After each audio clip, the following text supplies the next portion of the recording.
Okay, last one we're going to do today is Standard 5, which is assess, provide feedback and report on student learning. It's one of the most important standards because it's giving feedback to the students and really assessing and redirecting where they need to go. Once again, you can always go to the AITSL website, look at teacher standards and illustrations of practice.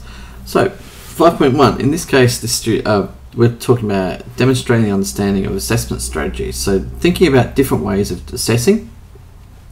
So this person has identified that you need to come up with different forms of assessment. It's no good just doing tests or just doing essays or something. You need to come up with different ways. And here they've used an ICT tool such as Sporkle, online testing, which can be self-assessed or online assessed, and give the students different forms of assessment, whether they be formative or summative, even game style methods.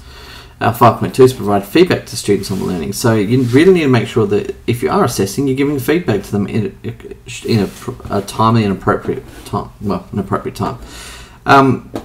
For example, if you use Edmodo to send out assignments, you can also use the gradebook application within Edmodo to provide feedback and information back to the students. This person's identified Edmodo and how it can be helpful.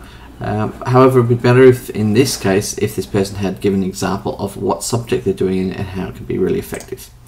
5.3 is make consistent and comparable judgments. For example, you need to make sure that you're being fair across all different students and giving them consistent feedback rather than saying you've done well in this thing. They hand up a very similar assignment, you're saying you haven't done very well in this one. So it's the quality, not just the quantity of feedback that merits our closest attention. So if you've got Quizlet Sporkle, you can give instant feedback, a very efficient way of doing it, and you also have the function of having records of students' performance as they go along. Interpret student data. This is important. So whilst you may have given them data, if you cannot interpret it, then you're going to be missing out on some of the fundamental aspects of it. NAPLAN testing data is one of the best ways of doing this, and the other way is to use Microsoft Excel, which can track the progress of students. Again, I would prefer this person to put in exactly what subject they're doing this in. 5.5 is report on student achievement. So you're reporting to the school, the parents and the carers, as well as the students to tell them how they're going. You can use online sites to host. In this case, this person's given an example of LearnBoost, which is a free online grade application. And they've said that they can use LearnBoost to show the parents at home.